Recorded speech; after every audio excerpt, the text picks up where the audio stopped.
Welcome to the Halliwell Manor. I'm Max. And I'm Tina. And Prue fucking eats it this episode. Oh, man. Yeah. Bye, Prue. I was gonna say, that's a series wrap on Shannon Doherty. Yeah, this is a Beyond series wrap on Shannon Doherty. I know, Prue comes back in the comics, but does she? No, she doesn't. Like, it's like her soul possesses the body of a different witch, and then she also goes by that witch's name, which is Patience. And it's like, you're just making a new character at that point. Prue is basically the ship of Theseus, right? It's like if it's a different body, and a different name, and a different soul. I mean, I guess it's the same soul. Yeah, but like... How much can you remove and it can still be Prue Halliwell? And the art was pretty bad in those books. You probably, I know, likeness rights, but I think the art might have been bad enough that you could have got away with just drawing Prue. I mean, yeah. The art was bad. It had a problem that I think a lot of licensed properties has a problem with. Mm-hmm. Where instead of choosing a style, an artistic style, and sticking to it, they try to draw in this weird photorealistic style, and it's just Uncanny Valley all the way down. And it was also, like, kind of, because it was that, like, sometimes it would really be like, okay, we're drawing, from Holly Marie Combs' face, but she has the same body as the other two, and also it's, like, weird, like, I don't want to be mean to DeviantArt. I was going to say sub-DeviantArt, but there are some really good artists on DeviantArt. It's a platform. You can't really... But, like, it was Zenoscope, which... Right? Zenoscope? Which is basically... I mean, it's like one step above porn. And not well-drawn porn, either. Like, traced from porn. Like, J. Scott Campbell is their best artist. And not to be mean to J. Scott Campbell. No, that's okay. Let's be mean to J. Scott Campbell. He doesn't listen. He draws one woman, and she's facing the same direction, and she's in the same pose. He has one drawing. So, you know that picture of Mary Jane, right? Yeah. That's probably his most famous picture. Mainstream. Like, people who aren't comics, people who don't, like, know his work, that's probably the thing they're most likely to have seen, I would think. Yeah, maybe. I mean, I would say that it is his most iconic piece. Well, it's hard to choose because they all look exactly the same. Well, the thing about that piece is I'm so used to seeing cosplayers recreate that and look really good recreating it, that whenever I see the actual piece, I'm always surprised again by how bad it is. Where did her feet go? And... The human body does not move like that. And the thing is, you can break anatomy rules if it looks good. Yeah, if you're doing it intentionally for a reason. I mean, I guess he is. The reason is, look at these giant boobs. But, like, Amanda Connors draws giant boobs, and her art isn't, hard to look at. Yeah. I mean, and she draws a lot of different faces and body types. Yes, she is capable of drawing women with large... Oh my god, we're so off topic. Prue dies this episode. You didn't even say the name of the episode yet. Oh my god, I didn't. The name of this episode is All Hell Breaks Loose. This is Season 3, Episode 22. The final episode of Season 3. Okay, and you know what? I'm going to put this out there. I think that this is Morality Bites done well. Like, I think this is a better version of Morality Bites. I was thinking that this is one of my all-time favorite episodes of Charmed, and I still think it is one of the best done episodes of Charmed, but I don't think it's one of my favorites upon rewatch. So I don't think it's top tier for me, but you're right that it is far better than the more positively regarded Morality Bites, which I was very disappointed with when we rewatched it. Yeah, like, a lot of people think that it's the best episode of Charmed, and I get why. It has a lot of stuff that Charmed should have. It has an actual reason for personal gain rules. Mm-hmm. But really everything Morality Bites does, this episode does better. Agreed. 100%. Also, it's Shannon Doherty's last episode. She directed it. Like, she didn't know it was her last episode. Well, nobody knows what happened behind the scenes. Yeah, nobody knows what went on behind the scenes, but the official story is that at the time, nobody knew that Shannon Doherty was not coming back. Yeah, the episode ends with the clear implication that we could lose any one of the sisters, except, let's be real, we're not losing Holly Marie Combs. Which is weird because I felt when I watched the episode that the episode was being pretty clear that Piper is the one who is dead, but I just made the assumption that it was going to be one of those fake outs, like, oh no, Piper's dead. Well, I mean, the whole point of the episode is stopping Piper from being dead, so it would be pretty weird if they went her head and killed her anyway at the end of it. Yeah, that's true, that's true. But yes, when we pan over Prue and Piper's bodies in the last shot, Piper has blood on her face, and I don't believe Prue does. But... Well, and I mean, you just said the whole point of the episode is to prevent Piper's death. That's what would make her death even more darkly ironic. Except we know from wild conjecture that Holly Marie Combs was the one actress who wasn't in danger. Both of the other actresses liked her. Like, yeah, it was either going to be Alyssa Milano or Shannon Doherty. And honestly, it makes more sense for it to be Shannon Doherty with what happens in the episode. Granted, Phoebe ends the episode stuck in the underworld, but I feel like you would have to write her dying off screen if she was the one you killed off. Mm-hmm. Whereas Prue very easily could be dead at the end of this episode. Spoiler alert. We're going to lose one of our most beloved running gags. Oh yeah, talking about Prue's death. The imminent death of Prue Halliwell. But now the joke will just be talking about how nobody remembers that Prue used to exist. Oh my god, I've been watching, as those of you who follow me on Twitter might know, I've been rewatching some of the later seasons, and there's a bit where, like, someone's holding Phoebe hostage, and they're like, your sister can't help you now, and she's like, shows what you know, I have 2 sisters. I'm like, oof. Yeah, oof. yeah. Anyway. This is a very Farscape thing to do at the beginning of this episode, by the way. Okay, I love this so much. We start in media res. Well, not really, because we don't go back in time and get it updated. We just, I mean, in media res literally means in the middle of things. Yeah. But usually you go back and then you're like, 3 weeks ago. Yeah. But this one, it's just like drops you in the middle of the action and expects you to catch up, which Farscape does all the time. Weirdly enough, this also, like the last season finale, feels like a little bit of a repilot. We are thrown directly into the action, but it is establishing all of these things about the Charmed Ones right off the bat. These are women, these are sisters, they protect the innocent from demons. There's... I really like how settled into their roles the sisters are at the beginning of this episode. That we don't have to faff around with there's a new demon, who's he after? We open with the sisters bringing a doctor into the house because he is being targeted by one of the Source's right-hand men. Sure. I mean, it's Shax, and they describe him as the Source's top assassin, which you'd think he would have sent after the Charmed Ones earlier, but... Also, you'd think he need a power of 3 spell. Well, I mean, because they knew they were going to separate out the sisters, instead of saying that they need a power of 3 spell, they're like, we just need at least 2 sisters. More than 1, but less than 3 at any given point to be powerful enough to defeat him. So, they bring the doctor home. They talk about how they barely got away with their lives when, protecting him from Shax. They ask Phoebe to run upstairs and see if they could get more information about him from the Book of Shadows. By the way, they have no problem just talking about all of this in front of the doctor. They're like, wow, we sure did almost get killed by that demon. We better go look in our spell book and figure out how to vanquish him because we are witches. Yeah, and the doctor is very confused about this, and Prue's like, look, I know this sounds crazy and ridiculous and like the plot of a WB, late night drama, but you have to trust that we're trying to stop someone from horribly murdering you.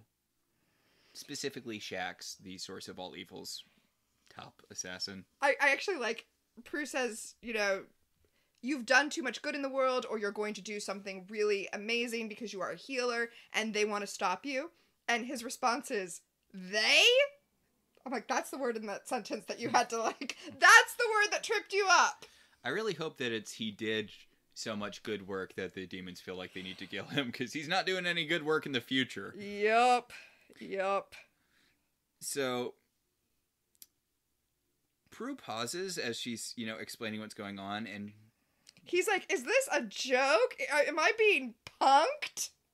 And I'm like, you think that this is the kind of thing that, oh, right, that is what they used to do on those shows. God damn those shows.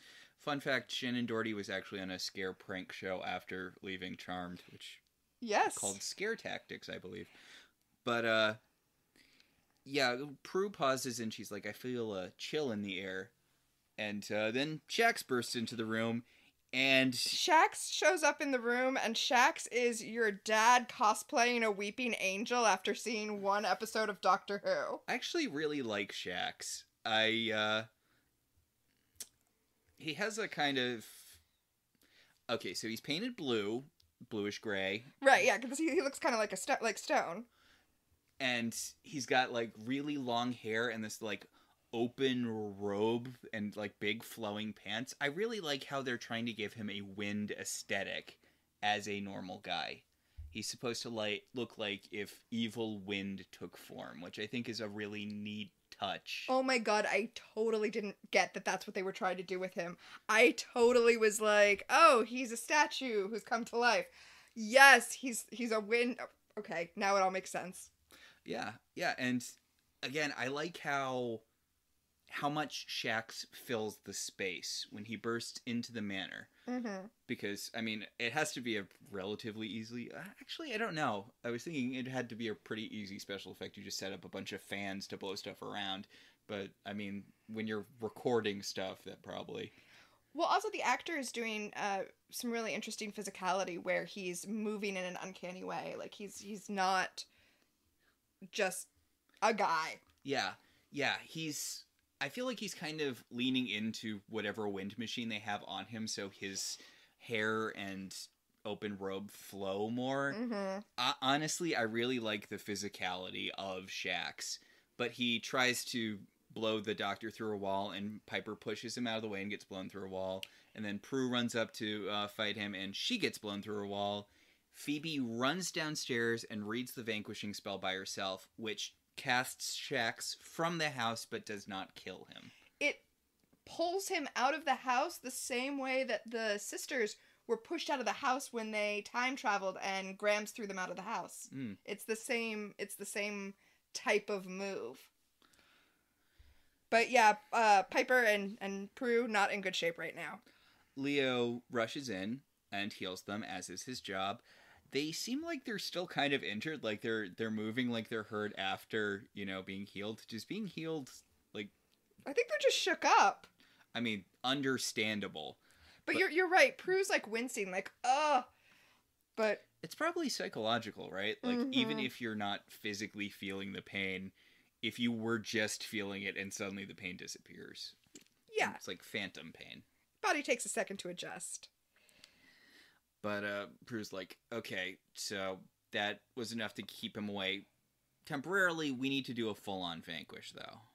I just want to point out, since Shannon Doherty did direct this episode, that she looks so good. She really does. This, honestly, this might be one of the best Prue episodes. She's not really the focal character. This episode does a really good job handling a lot of different subplots. And I like that we don't have kung fu fighting in it. I like that it's just witch stuff. Yes. And the way that you mention it being a repilot, that makes a lot of sense. Well, it reminds me a lot of, in the first episode of this season, when they're, running through the courthouse to fight all of the demons in the courthouse because they're in night court and all of the... Yes. Yeah, there's a bit where they're running down the hallway holding hands, and Prue's like, okay, we have to separate, this is a physical fight. And I like that this is the opposite of that. She and Piper are running after Shax, and they're holding hands. And their fight with Shax is all magic. You're right, that is a really good bookend to the opening of the season. Huh.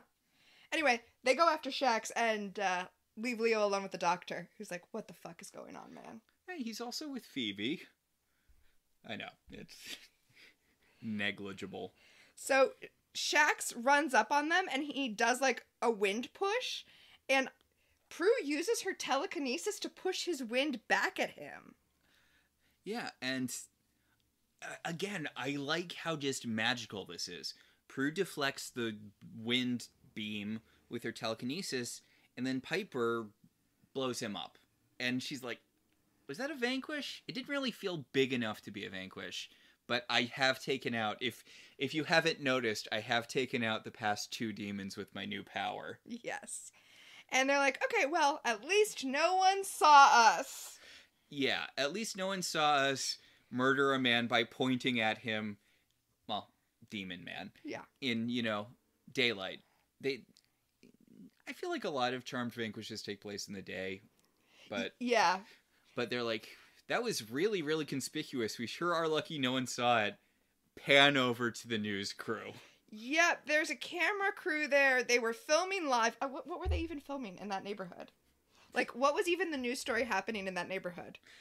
Maybe they were doing a follow-up on that newspaper article about why all the dogs were barking. How is that the front page story on the same night an old man was murdered? Right? Ugh. Front page news, lots of dogs bark last night. Anyway, the reporter is like, ladies and gentlemen, I don't know what that was, but you saw it here first.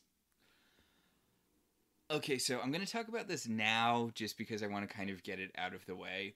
Because a lot of this episode is about the secret being leaked. Everyone finding out that the sisters are witches. And magic is real. Theoretically, this would be something the cleaners would take care of.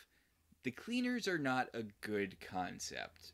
Or they're not a concept that works with the rest of the show. The cleaners get introduced a few seasons from now as cleaners. They're people who are neither good nor evil. They have the magical power to rewrite reality in small areas in a given space to make sure that people don't find out about magic. They're basically like a more neutral version of the demons that kill people who find out about demons. Right. And theoretically, this would be the sort of thing that they should take care of, but also the cleaners suck and they're never used well in the show, so who cares? Well, I mean, the cleaners are a bad thing because if we're going to have multiple episodes establishing why it's a bad thing that magic get revealed, you can't have a, cleaning crew ex machina that is able to just show up and fix everything, or else there are no stakes to that issue. So, yeah, the cleaners should never have been introduced. They were a way to write out of a hole that the scriptwriters had written themselves into that negated a bunch of other continuity. It's like that episode later on that establishes that guardian angels are a thing, even though obviously white lighters are supposed to be the guardian angels of the Charmed universe. No, that's just a terrible, terrible episode. That is a terrible, terrible episode.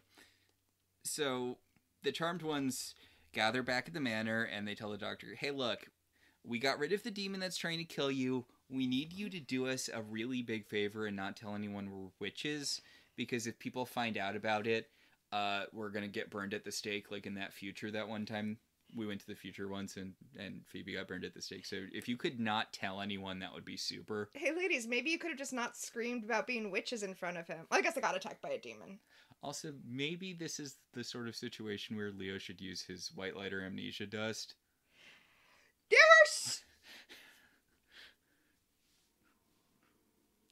Whatever. Anyway, it turns out that this guy shouldn't have been able to be vanquished by a single witch, but also they're like, yeah, but we're not just witches, we're the charmed ones, so.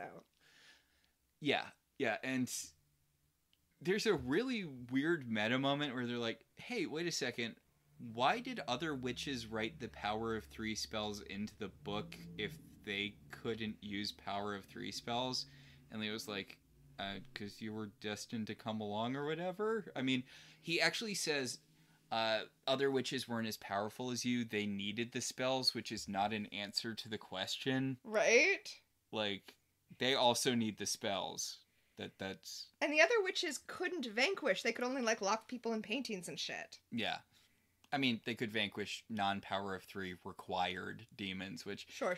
God, it must have been so easy to be an upper-level demon back in the day. Like, you have one threat and they haven't been born yet. Yeah. Although with demons being immortal, it's only a matter of time, so... Anyway... And I guess you can still get sealed in paintings or whatever. Yeah. So, Phoebe is... Oh, God.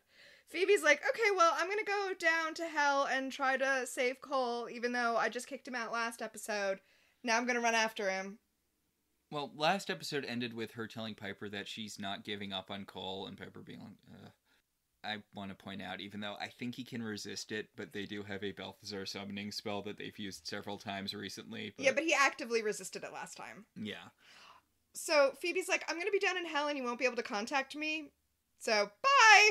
Yeah, since we took care of Shax, and Shax is definitely gone with just Piper, and, well, they think Shax is dead because Piper blew him up, and that was the genesis of the, other witches need spells to do what you can't, even though I do have to say, though,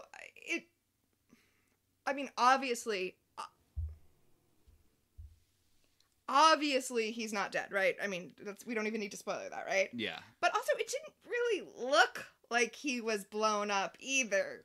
Yeah, which they pointed out at the time. Piper even said, like, was that a vanquish? Like, he clearly just bamfed away. Yeah. This is the thing about having, like, 7 million kinds of teleportation. Like, you need to have the big explosion and someone go, no, all echoey, in order for, to know that they're vanquished. I understand why, but the Charmed ones must have just been really tired this week that they were like, good enough.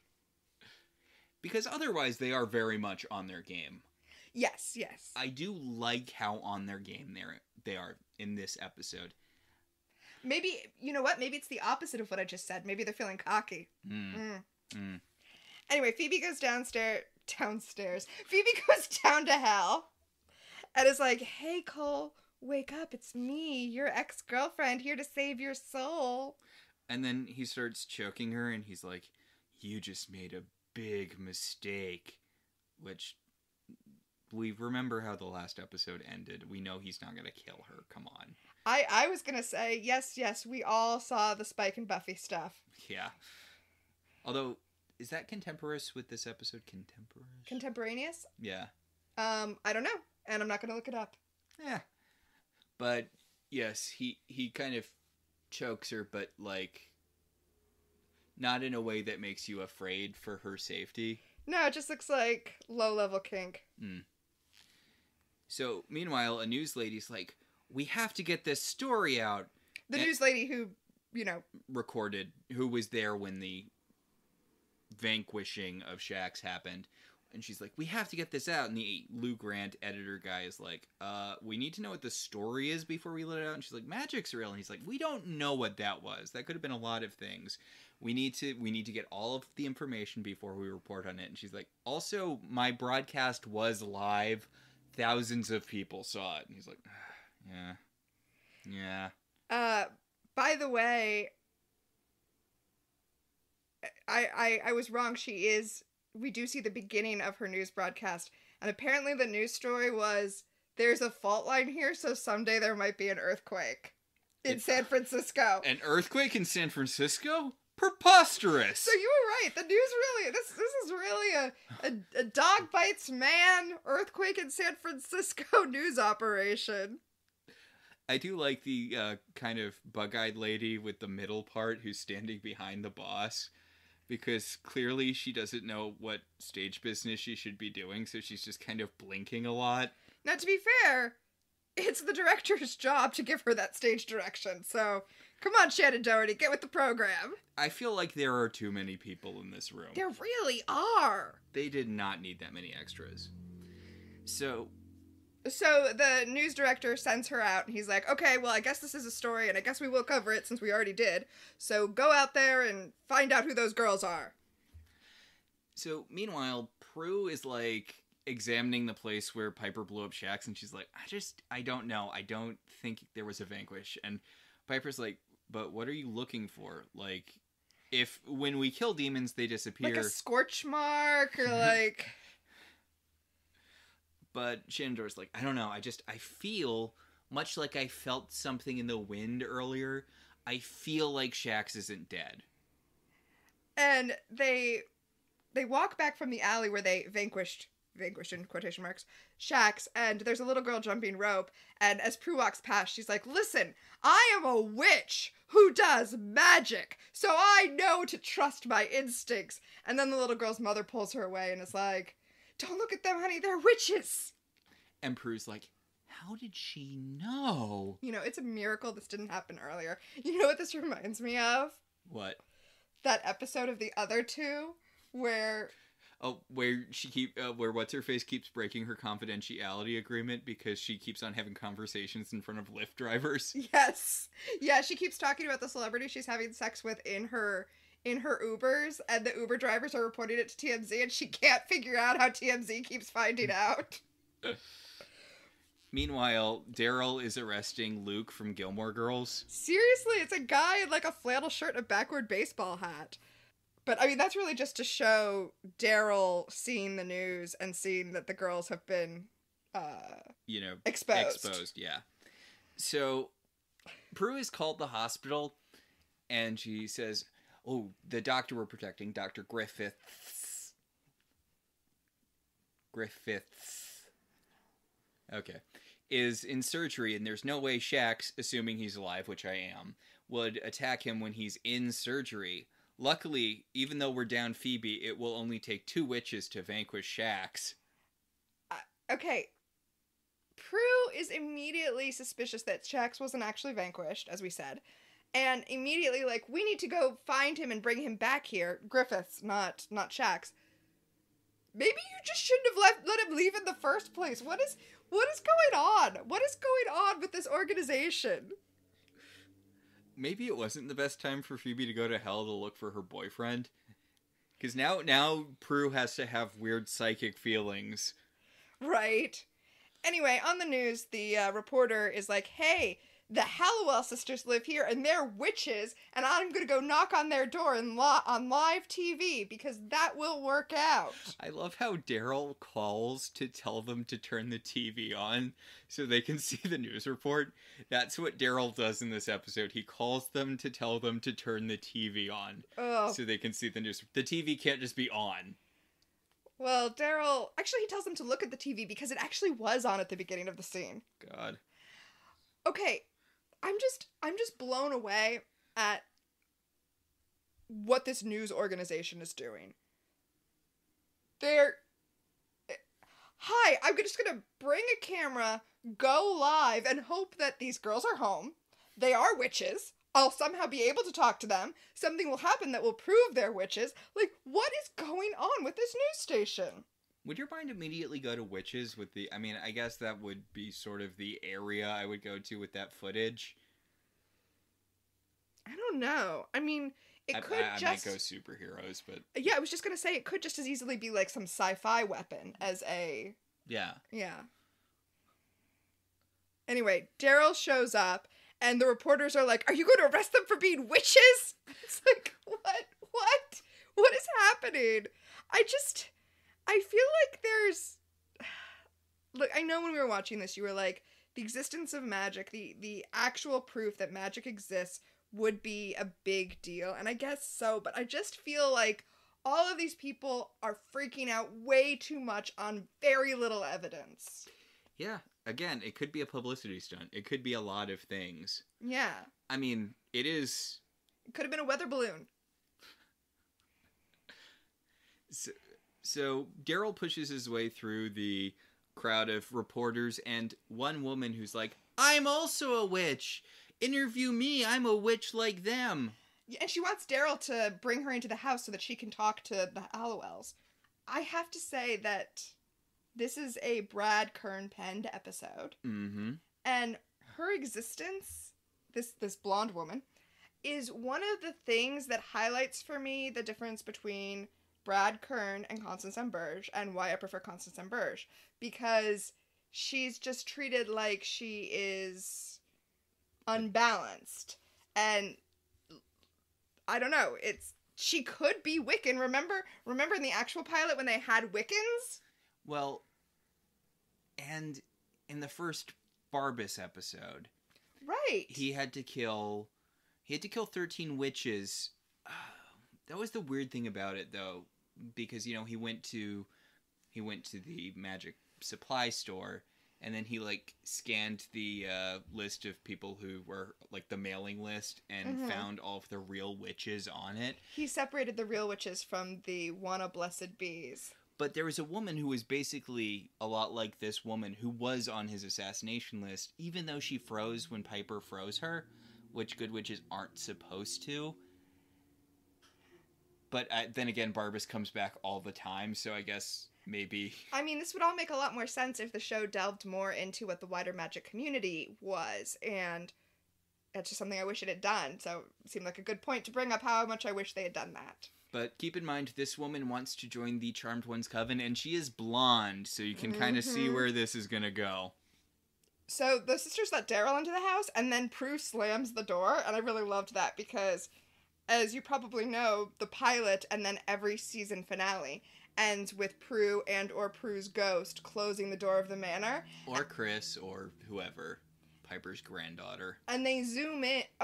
In the final episode of the show, that is supposed to be Prue.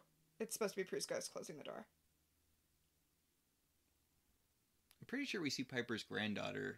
Oh, maybe it wasn't the last season. Maybe it was the... No, I think it was the should-have-been finale when they fight, what's-his-face? Oded Fehr's character, Zanku. Yeah, I think that was supposed to be Prue's ghost, and then they got another season unexpectedly. Right. Well, because the CW and the WB merged. Oh, there you go. So, the WB and the UPN. Right. Yeah. Right, UPN? Yeah, WB and the UPN merged and became the CW. Yeah. That happened between seasons 6 and 7. 7 and 8. Oh my god, this show had 8 seasons. Yeah. It was the longest running show with all female leads until I think Desperate Housewives enthroned it. Wow. Yeah. But my point was, we see Prue, like, angrily slam the door, and the door is kind of framed up the same way it is at the end of these finales. I like that. I think that's a really nice touch. Not a coincidence, I think, that Shannon Doherty is directing. Yes. And she thought to do that. So Daryl's like, you girls are so screwed. Like, I've tried my best to cover for you, but you vanquished a demon on live TV. I have reached the limits of my cop powers. I cannot help cover this up. He says you killed someone on live TV. Okay, really, Daryl? You want to go before a court of law and play that video of us waving our hands and a guy disappearing and somehow convict us of murder? What are you going to argue happened? Which, yeah, Piper points that out. Piper's like, look, Daryl, I know your captain wants to question us, but what do you want us to tell him? The truth? How do you think that's going to look? And Daryl's like, look, I don't know. I'm going to try to keep this under control for as long as I can, but you are probably going to have to use magic to deal with this. This is not something I can just make go away. Mm-hmm. Anyway, then Leo orbs in and is like, hey, guess what? The elders are like, this is your problem, bitches. Leo literally says, the elders said that you screwed this one up and you're not getting any help from them. They said, they didn't screw up, you screwed up. Like, what good are the elders? And, which Piper points out, Piper's like, we've been doing this for 3 years. We have done so much good. The elders can't get off their celestial asses for 10 seconds to, like, wibble-wobble time. Which, okay, in this episode, and this episode only, time travel's a really big freaking deal. I know it's rewriting time, but, like... No, it's also a big deal in the episode where Leo wants to tell Piper that he's an avatar. Yeah. Yeah, he needs to call upon the power of the whole Avatar collective in order to do that. Have a conversation with his wife. Unlike in other episodes where a kid casually summons Lady Godiva from the past and then makes it so feminism never happened. Or where they put on those go-go boots and go back to the 70s. Listen, y'all. I don't know why Shannon Doherty was what was holding this show together, but when she leaves, this thing is gonna go off the rails. Like, off the rails. Anyway, Prue and Piper leave. They're going to go to the hospital to save Dr. Griffiths because now they've gone from thinking that maybe they didn't vanquish Shax to being absolutely 100% certain that he's alive. Also, they send Leo to the underworld to go get Phoebe. Yeah. Because this might be a power of 3 situation. Or at the very least, like, she might need to come post their bail when they get arrested for being witches. We cut to hell where Phoebe is beating the crap out of Cole. Like, he had her in a chokehold last we saw them, and now he's, like, falling on the ground, and she's just kicking him in the ribs over and over again, going like, I love you! You need to stop being a demon! Yeah! That's what's going on in the subplot. That is accurate. And then Cole starts, Cole stands up and he starts choking her again, and then he's like, you need to leave me alone and go home. I'm evil forever. You can't save me. And Phoebe smashes a potion on his back. We kind of skipped over it earlier, but she was all, oh, he was possessed or whatever. He was under a spell when he killed that witch, so it doesn't count, which I really don't think he was. No. Anyway, she has a potion that's going to make him good. I think it undid whatever the alchemist did to him last episode to make him more pure demon. And now that whatever the potion she made did whatever it was supposed to do, they just start making out. Well, he leans in and he kisses her and he's like, oh, Phoebe, if only someone loved you. He tells her that he tells her that she saved him, that she, that he loves her, but, how can they ever be safe when he's part demon? And they're not going to be safe anyway. Demons are trying to kill them all the time. It's fine. Also, this resolves the Cole being evil thing forever. You never have to worry about Cole becoming evil ever again. He's been cured by Phoebe's love and a potion she made. Yep. So, over at the hospital, Dr. Griffiths gets out of surgery. And, I'm sorry, I cannot emphasize enough how they're like, he's safe as long as he's in surgery, but when he gets out, Shax will kill him. Why is Shax respecting the sanctity of the operating theater? Shouldn't Shax, I don't know, I guess couldn't he just kill everyone in the surgery? I get the demons also have a thing where they can't, super publicly kill people. I mean, Shax doesn't seem to care. Yeah, Shax just shows up outside of the hospital to kill the doctor. Yeah, you might as well have just gone in and killed him during surgery. But Piper and Prue use the power of 2 to say the vanquishing spell and blow the shit out of Shax. Shax is super, super dead. This was a vanquish explosion, not a teleportation explosion. Piper even says now that was a vanquish. And the news lady is there getting all this on live TV, and everybody claps. Everybody clapped. Everyone outside of the hospital applauds. So, do they think that all demons just look like Shax? Because didn't they already think they killed him? The general public? Yeah, they probably do just think all demons look like Shax. That seems like a fair assumption, honestly, given, you know. Yeah.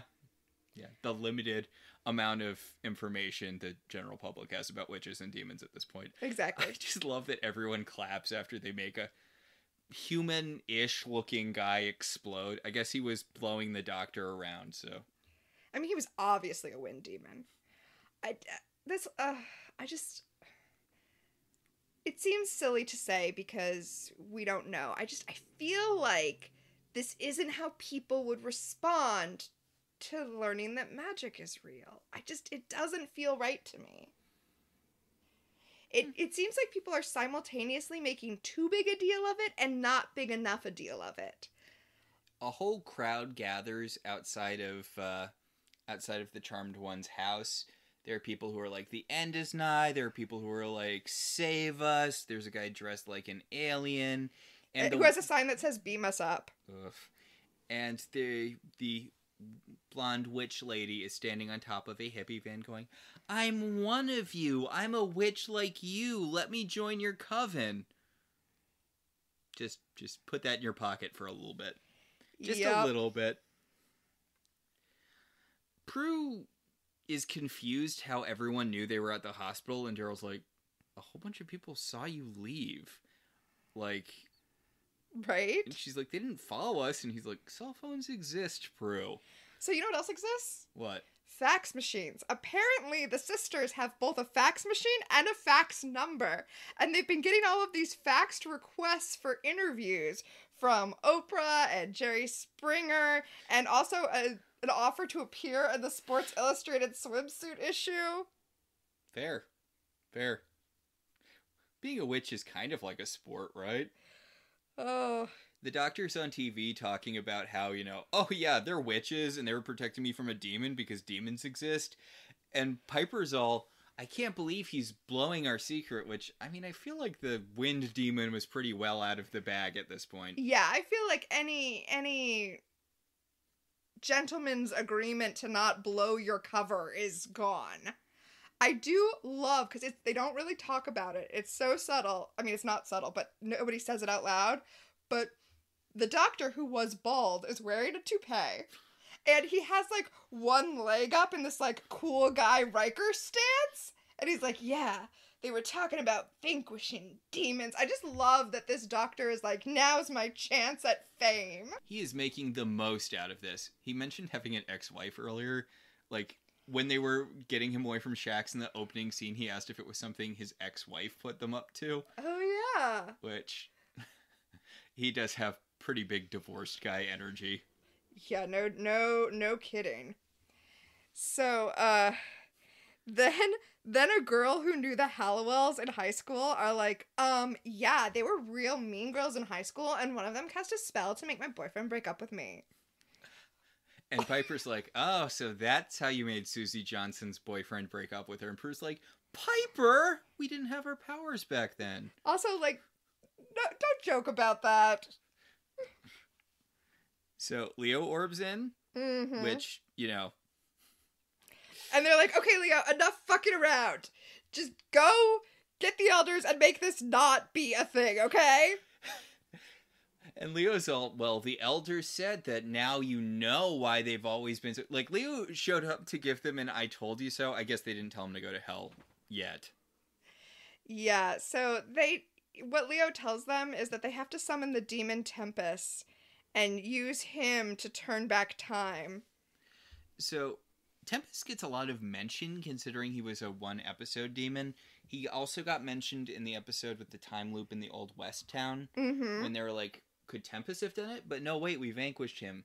And in this episode, when Leo's like, you need to call Tempest, he's the only one with the power to undo what happened here. And they're like, no, but we vanquished him. And Leo's like, you really didn't. Like, he went back to hell at the end of the episode, but it's the kind of hell that demons live in, not the kind of place they go after you vanquish them. I know it's kind of a weird distinction, because sometimes demons can leave the place they go to after you vanquish them, like Barbas. Okay, I know this is not going to be for a really long time. Okay.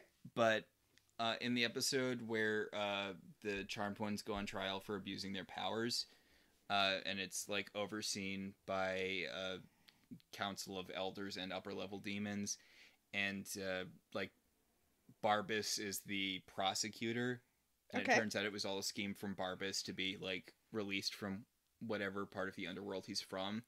And Chris finds that out by like torturing a guy who helped him escape, and then Chris accidentally vanquishes the guy, and he's like, oh great, now I lost our only witness. I'm like, okay, but if he was in the part of hell that you go to when you're vanquished, can you just go back there and get him out anyway? Yeah, I mean, the thing about a show where the afterlife is permeable, where Grams can be a recurring character, where death doesn't stop Patty from hanging around. Like, And it's not even an upper level demon thing. The fucking Grimlocks came back from the dead in one episode. Yeah, it's like, what does it mean to defeat a demon? And when Cole got vanquished, she just went to that wasteland place where... Super Hell. With the Graboid monster. And the characters from Supernatural who went to Super Hell for being gay. Yes. I like how there was like one line in the series finale where they're like, oh yeah, and Cass got out of Super Hell for being gay. Oh, did they? Was there? There was a throwaway line where one of the characters is like, oh yeah, he's not in Super Hell anymore.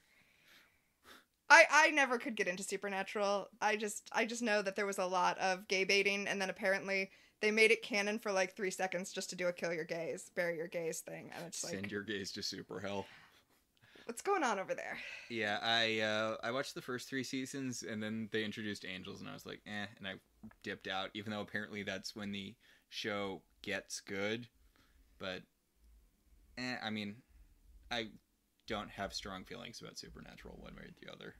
Yeah. I keep thinking, oh, I should give it another chance, but haven't, so. Yeah, there's a lot of TV out there. Right. Definitely gonna watch Xena before I watch Supernatural. So anyway, the blonde woman comes bursting into the house because they just have no security at all. And she's like, let me join your coven! And they're like, oh my god, this bitch. And then they magically throw her out of the house. Yeah, Prue just telekinetically throws her out the window, and... Not through the window, like through the open French doors, just to be clear. Yeah, she as gently as possible telekinetically hurls her from the house. And then the reporters run up to interview her, and she's like, they're mean girls! They're mean witches. And Leo's like, well, that was weird. So, what are we going to do about this? And Prue's like, okay, look, why don't you go to hell? Why don't you go to hell? You get Phoebe, you get Cole, because Cole was an upper level demon. He can negotiate with Tempest, because Tempest is obviously not going to talk to, some random ass white lighter who just orbs into hell. We need a go-between. We need Cole. And Piper's like, Cole, because for some reason she and Prue switched positions on Cole. Like, Prue was the one who distrusted and hated Cole for long stretches of time, but the past few episodes, Piper's been the one who's been, really not trusting of Cole, and Prue was suddenly okay with him, which, whatever. Now, Leo is down in hell, they won't be able to contact him, just like they can't contact Phoebe. Yes, hell is off limits for white lighter sensingness. Mm-hmm.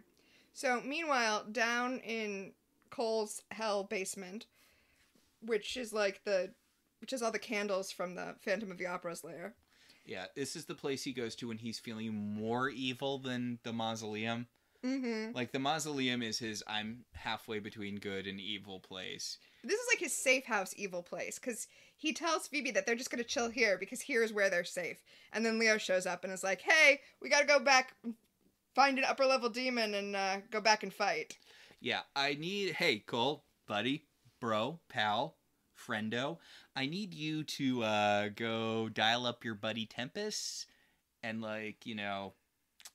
get him to undo some bad stuff we did. And Phoebe's like, what bad stuff? And Leo's like, your sisters kind of got exposed and now the whole world is after them. And Cole's like, oh, god damn it. Cole's like, why would we help you with that? And Leo's like, if witches are exposed, demons are exposed. And Cole's like, ugh. Also, your girlfriend's a witch. Yeah. Also, Cole already wants to hide out in this basement for the rest of his life, so, Also, Cole can time travel. Remember? Yeah. On Halliwell's Eve? You don't need Tempest, just send Cole back. Literally everyone time traveled in that episode. Anyway. Everyone time travels all the time in this show. This scene is making me really, really want more Adventures of Leo and Cole together. Just throwing that out there. There are some really good Cole and Leo moments, in the next season or so before Cole becomes the big bad. But Cole goes to visit the source of all evil, and the source has a gravitas in this episode that he will never have ever again. Cole has to go to this special spooky part of the underworld where he talks to this figure that has it's a hooded figure wearing golden armor that has these big angel wings. And I'm like, wow, they really put effort in on the source here. Yeah, it's really well done. And they're doing the circling Goodfellas shot where they're just spinning around the two of them. I really like the source here, and I feel like he loses the gravitas when later he just becomes a guy that has a half melted face. Mm-hmm. And it's like, no, you get the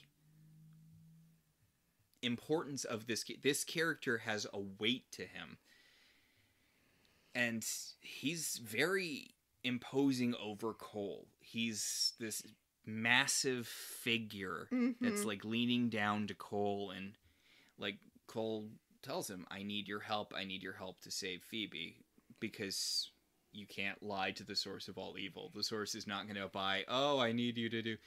And Cole's honest. Cole tells him that, look, if demons are exposed, that is also bad for us. He tells Cole that he'll get Tempest to give him the spell he needs if Phoebe agrees to stay in hell, Persephone style. Yeah. Yeah. Weirdly foreshadowing Phoebe's turn as the queen of hell. Like, right? Yeah, the price of Tempest helping them is Phoebe staying in the underworld. With the implication, not that she's going to be killed, but that she will turn demonic. Mm-hmm. It's not stated, but it is, I feel, very heavily implied by the way the source is choosing to phrase this request. Yeah. God, what if that had been where we went with this? Anyway, there's something on your shirt. Yeah. Not to... Piper, your shirt. Yeah. So it turns out that Alice went and got a sniper rifle, and literally no one stopped her from getting on top of her hippie van with a sniper rifle and shooting Piper. Yeah, the cops waited until after this woman set up her sniper rifle on top of her very publicly exposed van and shot a woman. Then they stopped her. Okay, so Shannon Doherty is acting the crap out of this. Granted, I haven't seen a ton of stuff with Shannon Doherty, but this is the best acting I've ever seen from her. I love how vulnerable and raw she is here. She's cradling Piper, and she's crying out for Leo, and her voice is hoarse and it's breaking.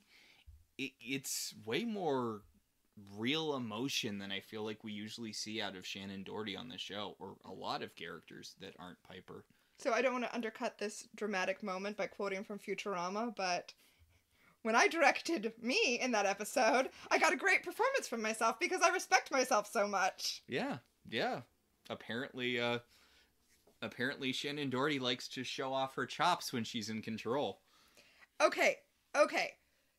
This whole crowd saw this woman get on top of the van, shoot a sniper rifle, and they see Prue come out of the house carrying her bleeding sister to the car and try to get out, and they are blocking her car. And first of all, I feel like most of them would have scattered when Alice is the name of the blonde witch, when Alice started shooting. But no, all these people deserve to be, telekinetically thrown out of the way, which is what Prue does. I do. I really love this scene because, the interviewer's sticking a microphone in her face. These people are, clawing at her, begging for help. And Prue she's screaming for Leo, and no one's listening to her. And because Leo's in hell, he can't hear them. Yeah. Which is also why, conveniently, he can't come and heal Piper. And Prue just flips out and starts telekinetically throwing people, and it's awesome. Yeah, it's a really well done real world fear. It's a real nightmare that she can't get out of there, and she needs to save her sister, and she physically can't leave her house. Well done. Yeah. Well done, Charmed. Yeah. Yeah, this is a very good episode. This is a very well done episode. I know we keep saying so a lot, but that's because so much stuff keeps happening. It's bam, bam, bam, bam, bam. Yeah. You know what? I did not even realize before we sat down how much goes on in this episode. I thought this was a two-parter. I thought that this was a two-parter for so long because so much stuff happens. Did we just figure out the secret to making great Charmed episodes, which is take 2 episodes worth of plot and then cut it down so it's just the good stuff for 40 minutes? This is the opposite of that Cole two-parter where they just did the same episode twice. Yes! Anyway, Prue takes Piper to the hospital. It's bad. She dies. Yeah, the surgeon is trying to save her. The medical team is doing their best. Gosh, it would be nice if the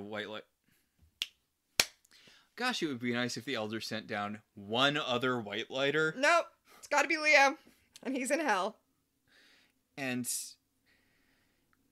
I really like the fact that Piper is dying, but she turns to Prue and she's like, something had to have gone wrong. Leo would be here if he could be here. Mm-hmm. Something must have happened to Leo. And I'm like, that's a really good character note for Piper. That she is literally dying right now, and she's worried about Leo. Yeah, and also, I mean, you praised Shannon Doherty. Holly Marie Combs is playing the hell out of this death scene. And not to get ahead of ourselves, but next week, I'm just, be prepared for me to be sobbing, because when Piper is grieving Prue, it breaks me. Yeah, you can really tell the genuine connection these two women... Having this be a Prue and Piper centric thing was such a good choice. Mm-hmm. And yeah, Holly Marie Combs does a really good job dying. And this is Charmed, where no matter who you are, when you die, you disappear in a little poof of smoke. There is so much blood in this scene. Yeah, like, Prue's hands are covered in blood, and she touches her face as the doctors are working on Piper, and there's just... Her face is just smeared with Piper's blood. Also, like, the wound on Piper is giant. Like, I found myself trying to figure out what kind of bullet this was, that it was, like, such a massive wound, you know. And the doctor, when he's, you know, doing his doctor babble talk, whatever, says that the bullet went in her shoulder and came out her abdomen. So, think about all the organs that thing sliced through. Yeah, because the woman was standing on a van, so she did it at an angle. Yeah. And Piper dies, and the doctor tries to talk to Prue, and she tells everyone, she's like, go. Mm-hmm. I really like that it's not a magic thing. She tells everyone to go, and everyone just leaves. Right, she doesn't telekinetically throw them out of the room. They just, you know. And they let the moment land. We just see Prue breaking down over Piper's corpse. Mm-hmm. And yeah, I like how... I mean, it makes the moment land how not pretty this is. This isn't a peaceful death. This was a brutal, violent, awful way to die. Yeah, yeah. So, down in hell, Cole tells Leo and Phoebe that he can give them the spell if Phoebe stays. And they're like, no. And then he lets them know what happened, you know, up on the surface with Piper. Yeah, because the source being, you know, the source of all evil can tell when a great evil is done, like, say, a charmed one being killed. And Phoebe's like, would he lie about this? And Cole's like, the greatest evils are in true things. Mm. And Phoebe's like, okay, well, I don't have a choice then. Yes. And Leo's like, are you sure? And Phoebe's like, yeah, no, one of my sisters is dead. If I can do something to undo it, yes, I'm going to stay in hell so that, you know, to save my sister. Mm-hmm. So, meanwhile in the hospital, like, a whole SWAT team has come to arrest Prue for reasons. And, like, number one, what? And number two, you think this is going to go well for you? Yeah. Prue telekinetically throws the first guy to come into the room out of the room, and then she does physically fight the second one a little bit before force pushing him out of the room, mm-hmm. and then telekinetically slamming the doors and then sticking a broom. So yeah, it's an IV pull. She sticks an IV pull through the door handles to lock the door, and then Leo shows up, and Prue's like, "Oh, great fucking timing, Leo." And he's like, she's dead. I can't bring her back to life because I can't do that except for that one time when I did it.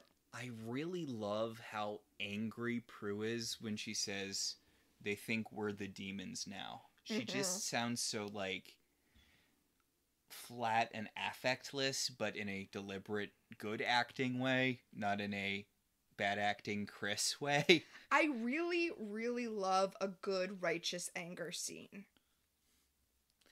And Leo tells her, look, there's something we can do to stop this, but the cost of it is going to be, and Prue's like, no, whatever it takes, undo this, bring her back. I just want to point out Mm-hmm. that behind the scenes, Shannon Doherty and Alyssa Milano are hating each other. So it seems right that Prue would be like, yeah, send Piper to hell.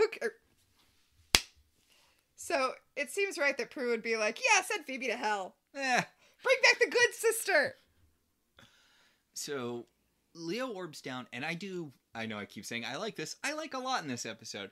I like that he tells Phoebe that she doesn't have to do this. Like, this is a big thing for him, too. He lost his wife, but he tells Phoebe there's always a choice, and you don't have to go through with this. And she's like, no, whatever it takes. She says she has one condition, and that's that when they reset time, they warn Piper and Prue about the demon hitman. And it's like, yeah, that's the whole reason. That's what the whole thing was for. Which, is that why she gets out of hell? Because they definitely don't do that. Right? Like, is that the loophole that gets her out of hell? I have nothing. I don't know.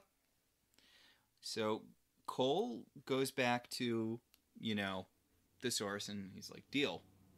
And then he leaves, and the source calls in his secretary, or what have you. His personal assistant. His other right-hand man. He's like, 6 right-hand man deep? I mean, he's a demon. It makes sense. He can have as many right hands as he wants. He's like, detain Cole, detain the witch, detain everyone. We're just going to see how this plays out if, there's not a, say, white lighter on hand to heal everyone when they get blown through walls. But also, like... Oh, okay, I guess they don't get exposed. They just get killed. Okay. I was like, wait, but don't you want them to not get exposed? Okay, wait, never mind. I'm good with it. That's how they don't get exposed. They don't get exposed because they die when they go through the wall. Yeah, also, I don't think that he mentions the white... I don't think he mentions the white lighter. I said... No, you're right. He just says detain Cole and his witch. Yes. Yeah. So, back at the hospital, they're about to shoot Prue, which... I feel like this is played for drama, but we know time's about to rewind, so the bullet stops just before it hits Prue, and then time rewinds. I mean, I think it was played for, look at this cool special effect. Yeah. Which is where we see the bullet flying at Prue, and then stop a second before hitting her, and then time rewinds. Time rewinds to the beginning of the episode, when they were bringing the doctor into the house, and he's like, hey, am I on punked? His second wife put him up to this, so he's been divorced multiple times. No, his second wife, he could still be married to his second wife. It seems weird, I guess. Yeah, you're right. I guess you would say my current wife. But Prue gets that weird feeling again. She feels the chill, and she calls up to Phoebe, but Phoebe's not there. And Shax bursts into the manor. He blows Piper and Prue through a wall, and then he murders the doctor. He kills everyone, and then he leaves. Yep. And Kit's like, I'm out of here, suckers! Kit watch 2022. Kit is not in this episode. Yep. So Piper and Prue are dead on the ground, having been thrown through the wall, and Leo is not there to revive them as he did before, and Phoebe's not there to read enough of the vanquishing spell to drive Shax out of the house. Mm-hmm. The doctor asks Shax what he is, like Prue didn't just finish telling him about demons, and Shax says, the end. And he blows the doctor through a window, killing him horribly. So let's hope that, the demons just wanted to stop him from doing any more good deeds and not, he was supposed to do something good that is just not going to happen. Maybe he's the one who finished that warlock vaccine. Oh, right. From that other demon who came back in time. So then Shax exits through the front door, and the wind that he creates as he exits slams the front doors of the manor shut, causing the glass windows of the front doors to shatter. Mwah. Really nice touch. Mwah. Such a good touch. And that's it for season 3. Kind of, I feel like season 3 had some of the highest highs and lowest lows. Well, it definitely had the highest highs. I feel like the lowest lows have yet to come. Yes, there are a lot of lows yet to come, but oh, what a strong note to end the season on. It really was. I do really love this episode. I do think this is probably a top 10 Charmed episode. You know, I said when we started it wasn't top tier, and that's because I was thinking of some other ones that are nearer and dearer to my heart, but God, yeah, it is. It is top tier. Yeah, it good job. Good job, Charmed. Yeah, yeah. I really like this episode. This is such a good episode. And as I said at the beginning, that's a series wrap on Shannon Doherty. That is a series wrap on Shannon Doherty. Goodbye, Prue. Get ready for a kind of really awkward intro next season where they kind of have to wrap up basically all of these plots off screen because Phoebe's trapped in hell. Phoebe is straight up trapped in hell, and she's just not when season 4 starts. Yep. Yeah.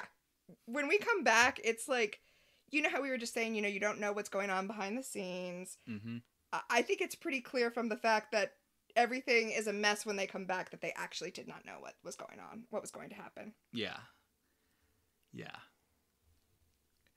Honestly, I feel like Phoebe was kind of the safest one because feasibly you could end the season with either Piper or Prue dead and not have to have the actress there to establish. It would be weird if Phoebe was just stuck in hell or she died in hell or whatever, and that happened off screen. That seems weirder to me. Yeah, yes.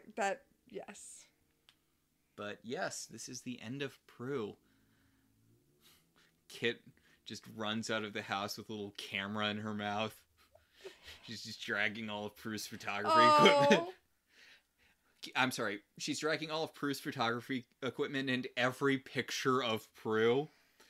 Because as soon as Prue dies, I know it's because of likeness rights, but there are no pictures of Prue in the house after she dies. Yeah, well, you know what? I don't think it's just likeness rights. I think it's a lot of bad blood with Shannon Doherty. Yeah.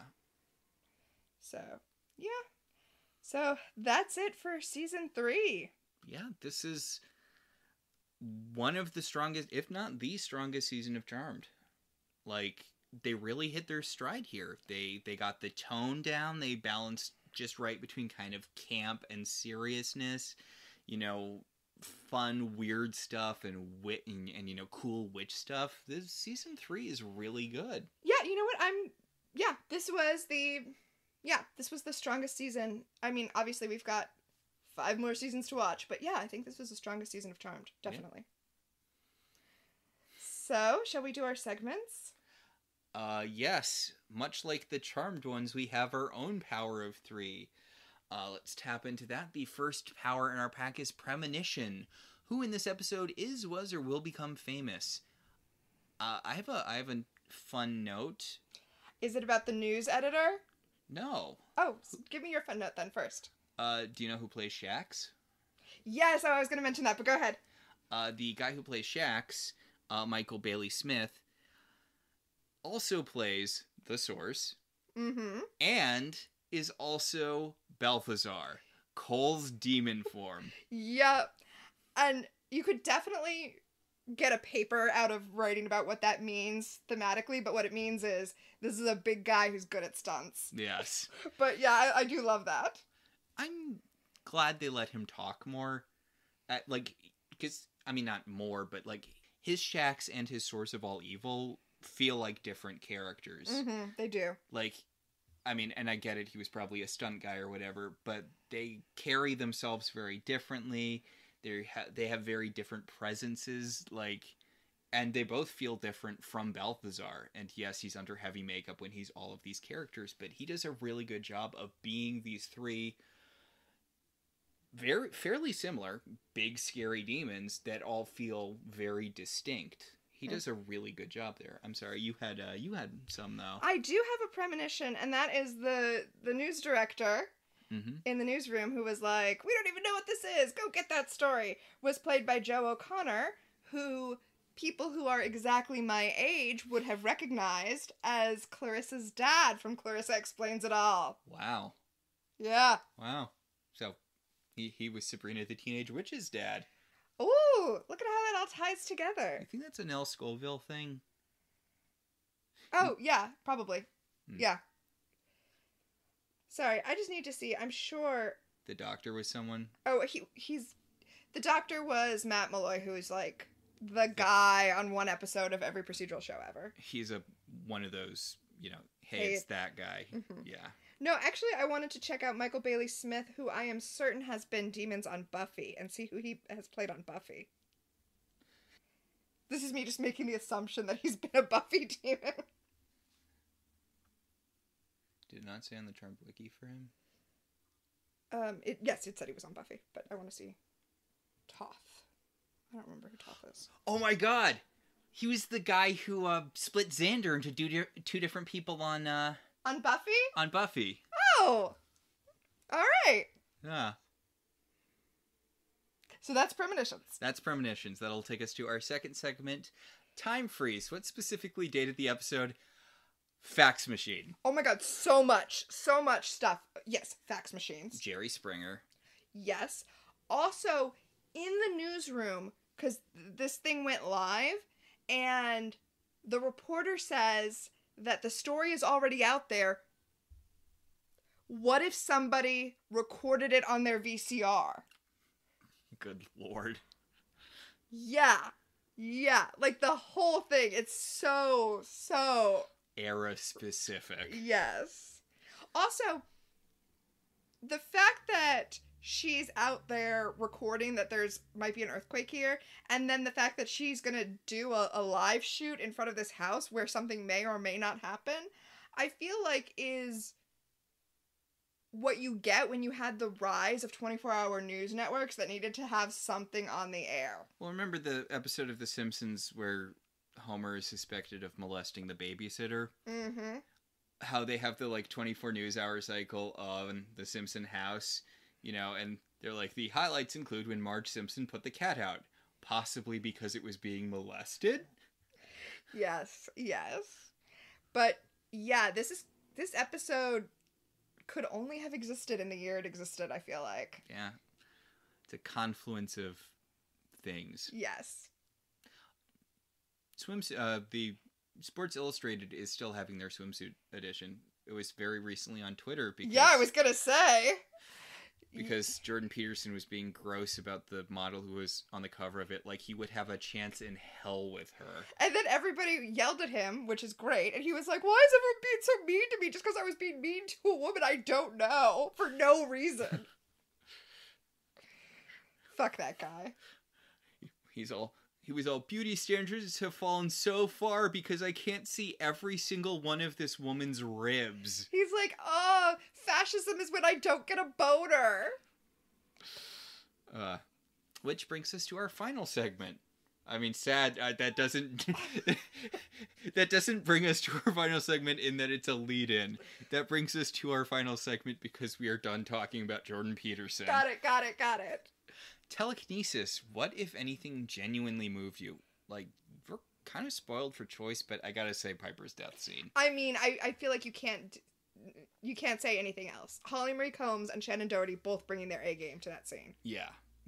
And, I mean, Shannon Doherty, as you said, this is the best you've ever seen her act. I would agree with that. And Holly Marie Combs has always been the strongest actor on the show. So, it's an amazing sequence. Yeah, seriously, both top their games there. Mm-hmm. And I believe that'll about do it. Yeah, so I think that'll do it for this week and for this season. The next episode... Episode 1 of Season 4.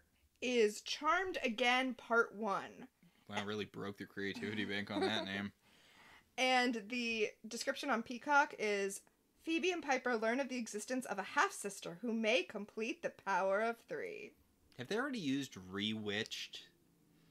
No, I don't think so. I think that comes later. Because, I mean, that would be, I feel like, the... Yeah. Or maybe they didn't want to do a jokey title for the Prer's Dead episode. I mean... I feel like they've had jokey titles in serious episodes before. Although, I do think All Hell Breaks Loose is a pretty great title. Oh, yeah. So, yeah, next episode, Paige. Paige. Paige. Well... Inconsistent Paige. We'll talk about this next week. She's fine. Well, also, we're going to have to just have a little talk about Rose McGowan when she appears. We're going to talk about Rose McGowan once, and that will cover us for the rest of her time on the show. We will talk about her once. All right, so I believe that will about do it. That will do it! Our show is partially listener-supported. If you want to be one of our supporters, you should head over to our website, www.welcometotelevision.net, and click on our Patreon link. We'd like to thank our current $5 and above patrons, Beryl, Patricia, Rosa, Ryan, Maricruz, Benjamin, Kate, Jen, and Dan. If you'd like to support the show in other ways, you could always rate and review us on Apple Podcasts. It helps other people find the show. Or we can also be contacted at Twitter at ILoveTVZines or at Gmail at ILoveTelevisionZines@gmail.com. So until next time, I'm Max. And I'm Tina. And this has been Welcome to the Halliwell Manor.